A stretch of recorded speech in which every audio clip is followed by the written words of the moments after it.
आज हमारा जो टॉपिक है वो है एनालिसिस ऑफ वेरिएंस, कैसे कैलकुलेट करेंगे और नेट में किस टाइप के क्वेश्चंस आपसे इसमें पुट हो सकते हैं, पूछे जा सकते हैं। बार में पूछ लिया गया था, फॉर्मूला पूछ लिया था कि F is equal to ANOVA का, वन वे एनोवा का, कि क्या होता है कि M S S C divided by M S S E, ऐसे चार ऑप्शन दे दिए थे इस टाइप से। तो वो भी पूछ सकता है आपसे एग्जाम में नेट। शुरू करते हैं एनोवा के बारे में। सबसे पहली चीज ये ध्यान रखिएगा, इसमें लिखा भी हुआ है कि क्या आप जानते हैं, इसमें लिखा हुआ देखो, क्या आप जानते हैं कि which test should be used to determine whether there is any statistical significant difference between the mean of 3 और मोर ग्रुप। क्या आप जानते हैं कि 3 या 3 से ज्यादा ग्रुप के मीन को अगर आपने कंपेयर करना है, उनमें स्टैटिस्टिकल सिग्निफिकेंस डिफरेंस चेक करना है कि तीनों ग्रुप के मीन में कोई डिफरेंस है या तीनों ग्रुप के मीन एक जैसे हैं। तो इसको टेस्ट करने के लिए कौन सा टेस्ट होता है, क्योंकि अभी तक हम टी और जेड टेस्ट पढ़े हैं। ये दोनों टेस्ट क्या बोलते थे कि ऐसे मीन, ऐसे ग्रुप के मीन को कंपेयर करना जिनकी संख्या 2 हो। मतलब अगर आपके पास यहाँ वॉलीबॉलर है और एक बास्केटबॉलर है, तो आपके पास सिर्फ 2 ग्रुप है। इसका मतलब आपके पास मीन भी 2 ही आएंगे। इन दोनों मीनों को, ग्रुप के मीन को कंपेयर करने के लिए आप टी टेस्ट या जेड टेस्ट लगाते हैं। उन एजम्पशंस को फुलफिल करने के बाद, कौन से एजम्पशंस, प्रिंसिपल जो मैंने बताया था कि नॉर्मली डिस्ट्रीब्यूटेड हो अगर आपका डाटा, उस कंडीशन में रैंडम सिलेक्शन हुआ हो, उस कंडीशन में आप लगाते हैं। लेकिन अगर आपके पास यहाँ वॉलीबॉल, बास्केटबॉलर के अलावा अगर यहाँ पे हमने हैंड बॉलर भी ले लिया, हैंड बॉलर, अब आपके पास यहाँ पर 3 मीन हो गए, मीन 1, मीन 2, मीन 3। अब क्या है, आप टी टेस्ट जेड टेस्ट तो लगा सकते हो, लेकिन एरर होने के चांसेस बहुत रहेंगे, क्योंकि सबसे पहले आप इस और इसके बीच में टी टेस्ट लगाओगे, फिर इसके बीच में टी टेस्ट लगाओगे, फिर इसके और इसके बीच में टी टेस्ट लगाओगे। 3 बार आपको टी टेस्ट अप्लाई करना पड़ रहा है और एरर के चांसेस इतने ज्यादा हो जाएंगे। तो भाई स्टैटिस्टिशियन जो होते थे, जो रिसर्चर थे या साइंटिस्ट थे, उन्होंने एक नया टेस्ट खोजा जिसको बोलते हैं एनोवा। एनोवा मतलब, एनोवा के टाइप होते हैं, एक होता है 1 वे एनोवा, एक होता है 2 वे एनोवा, एक होता है रिपीटेड मेजर्स ऑफ एनोवा। तो सबसे पहले आज हम पढ़ेंगे 1 वे, क्योंकि आपके सिलेबस में 1 वे एनोवा है भी, उसके बारे में नेट के सिलेबस में ज्यादा है भी 1 वे एनोवा।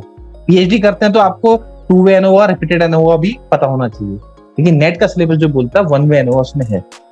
कंडीशन में आप analysis of variance, NOVA, analysis of variance का यूज करते हैं, क्योंकि यही डिटरमाइन करता है whether there is any statistical significant difference between the means of 3 और मोर। या तो ये बोलेगा 2 से ज्यादा मीन को कंपेयर करने की टेक्निक है एनालिसिस ऑफ वेरिएंस, या 3 और 3 से ज्यादा मीन्स को कंपेयर करने की टेक्निक है एनालिसिस ऑफ वेरिएंस। क्योंकि 2 से ज्यादा बोल रहा है वो, 2 से ज्यादा ग्रुप या 3 से ज्यादा ग्रुप, ये दोनों लाइन एक ही बार बोल रही है, ये दोनों लाइन एक ही बार बोली, ध्यान रखना। कभी कभी 2 से ज्यादा बोल देते हैं, कभी 3 या 3 से ज्यादा बोल देते हैं, बात एक ही है। तो एनालिसिस ऑफ वेरिएंस देखो, इन्होंने आर.ए. फिशर ने 1920 में डेवलप किया एफ टेस्ट दिया उन्होंने। एफ टेस्ट, एनोवा जो होता है उसमें एफ टेस्ट का ही यूज करते हैं। लास्ट में क्या करते हैं, हम एफ टेस्ट का ही यूज करते हैं। एफ रेशियो निकालने का एक फॉर्मूला होता है, वही यूज करते हैं। लेकिन एक्चुअल में ये हमेशा ध्यान रखना कि जो it compare the means between the groups and determine whether any of these means are statistically significant different from each other, ये एफ टेस्ट भी यही बोलता था। तो फिशर ने क्या सोचा, इसी एफ टेस्ट का यूज करके उन्होंने एनालिसिस ऑफ वेरिएंस, मतलब 3 ग्रुप या 3 से ज्यादा ग्रुप के मीन को कंपेयर करने का ये टेक्निक बनाया उन्होंने। कौन सा, एनोवा। तो देखो एफ का फॉर्मूला ये है, ये नेट पे पूछा जाता है। अब हर बुक में ये इनकी मीनिंग अलग अलग होती है। किसी बुक में क्या बोलते हैं, MSSB, ये जो लिखा हुआ है इसको MSSC डिवाइडेड बाई MSSE भी बोल देते हैं। ये हमेशा ध्यान रखना, अलग अलग बुकों में अलग अलग लिखा हुआ है, लेकिन मेन चीज एक ही है कि एक्चुअल में देखो इस वाले को बोलते हैं, ये फॉर्मूला एफ टेस्ट का, बिटवीन वेरिएंस। मतलब आपके पास 3 ग्रुप है, पहला ग्रुप, दूसरा ग्रुप और तीसरा ग्रुप। ये देखिए, पहला ग्रुप, दूसरा ग्रुप, तीसरा ग्रुप, ठीक है। ये बिटवीन वेरिएंस इसमें निकालते हैं सबसे पहले। बिटवीन वेरिएंस मतलब ग्रुप 1, ग्रुप 2, ग्रुप 3, इन तीनों का ऑब्जर्वेशन। क्योंकि वेरिएंस निकालने के लिए क्या चाहिए होता है, वेरिएंस मतलब स्टैंडर्ड डेविएशन, एक ही बात हुई, बस उसमें अंडर रूट लग जाता है। स्टैंडर्ड डेविएशन का स्क्वायर जो होता है वो वेरिएंस होता है, ये हमेशा ध्यान रखना। और वेरिएंस का अंडर रूट जो होता है वो स्टैंडर्ड डेविएशन होता है। यही आपको मैंने बताया, आप स्टैंडर्ड डेविएशन वाला मेजर्स ऑफ वेरिएबिलिटी पढ़ेंगे, उसमें पता चल जाएगा आपको। तो कितना स्कोर स्प्रेड हो रहा है, तीनों ग्रुप को मिला दिया जाएगा, इसमें लिख भी रखा, देखो तीनों ग्रुपों के बीच में कितना स्कोर, पर्टिकुलर स्कोर कितना वेरिएशन हो रहा है, तो ये ऊपर वाला कहलाता है फॉर्मूले में, बिटवीन वेरिएंस। और विद इन वेरिएंस क्या होता है कि विद इन वेरिएंस मतलब ग्रुप के बीच, एक पर्टिकुलर ग्रुप के, इस ग्रुप में कितना वेरिएंस, पर्टिकुलर ग्रुप में वेरिएंस है स्कोरों के बीच में, इसमें कितना वेरिएंस है, इसमें कितना वेरिएंस है, ये विद इन वेरिएंस कहलाता है। इसी से आपको लेना आगे काम आएगा कि क्या होता है। देखो इसमें लिख भी रखा है, the variation among the observation.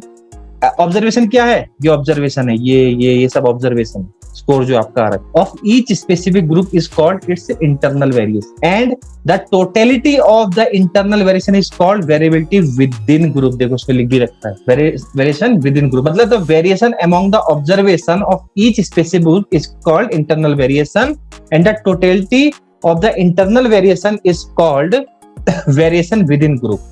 ऊपर वाला विद इन ग्रुप मतलब वो एक ही ग्रुप है आपके पास 1 2 3 4 5, इसमें क्या लिख रखा है, इनके बीच में जो वेरिएशन हो रहा है स्कोर का वो विद इन वेरिएंस कहलाता है। The totality of variation from one group to another group, variation due to group is called variability between group. मतलब अगर एक ग्रुप, दूसरा ग्रुप, तीसरा ग्रुप, इन तीनों ग्रुपों के स्कोर के बीच में कितना वेरिएशन है, कितना डिफरेंस आ रहा है, वेरिएशन कितना है, वो बिटवीन वेरिएंस कहलाता है। क्या कहलाता है वो, बिटवीन वेरिएंस। ये फॉर्मूला भी आप इसको करोगे तो ये याद भी हो जाएगा कि एक्चुअल में होता क्या है। देखो ये रॉ स्कोर दे रखा 3 डाटा, आप ये भी बोल सकते हो कि 3 टीचिंग मेथड का उपयोग करा। अब 3 टीचिंग मेथड का उपयोग करा, तीनों सैंपल अलग अलग थे आपके पास, तो उनके कितने नंबर आए, ये भी हो सकता है। या आप बास्केटबॉलर, वॉलीबॉलर और हैंड बॉलर,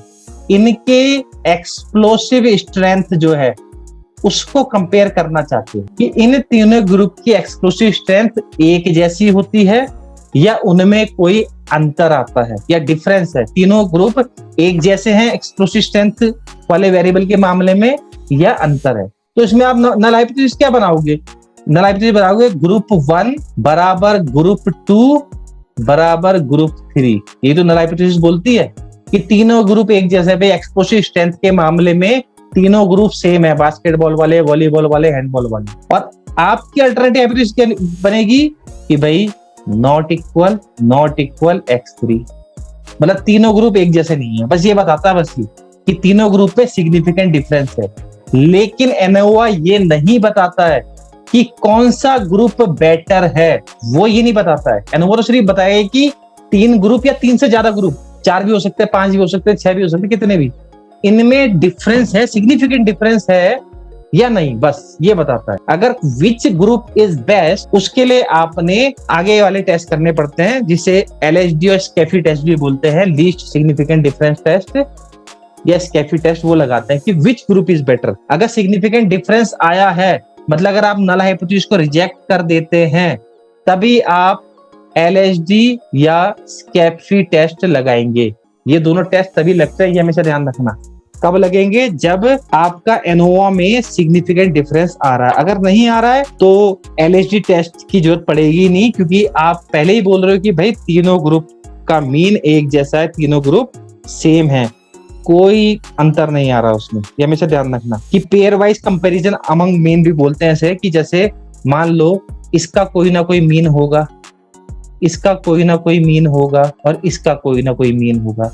इन तीनों मीनों में स्टैटिस्टिकल डिफरेंस पता करना, एनोवा के थ्रू ही पता कर सकते हैं कि तीनों ग्रुप एक जैसे हैं या तीनों ग्रुपों में कुछ अंतर है। ये हमेशा ध्यान रखना, तभी एनोवा लगाया जाता है।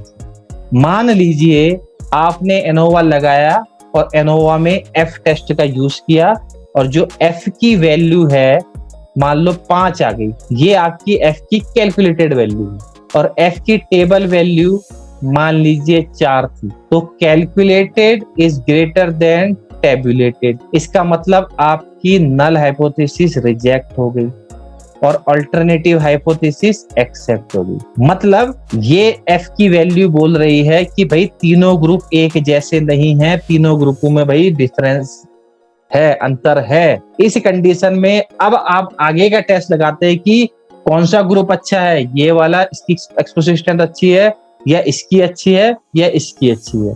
उसके लिए आप जो टेस्ट लगाते हैं उसे बोलते हैं pair wise comparison among mean.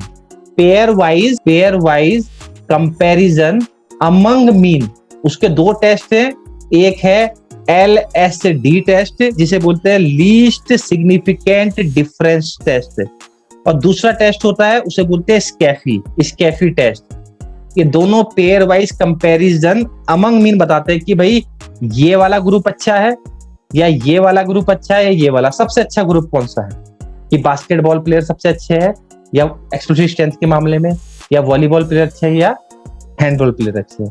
मान लीजिए आपका एफ की जो कैलकुलेटेड वैल्यू वो कम हो गई एफ की टेबल वैल्यू से, तो आपने नल हाइपोथेसिस को एक्सेप्ट कर लिया। अब LSD और स्कैफी की जरूरत ही नहीं पड़ी। आप बोल रहे हो भाई ये सब बराबर हैं, इनका एक्सप्लोसिव स्ट्रेंथ, इनका एक्सप्लोसिव स्ट्रेंथ, इनका एक्सप्लोसिव स्ट्रेंथ इक्वल है, आगे बात बढ़ने की जरूरत ही नहीं वहां पर। ये हमेशा ध्यान रखना।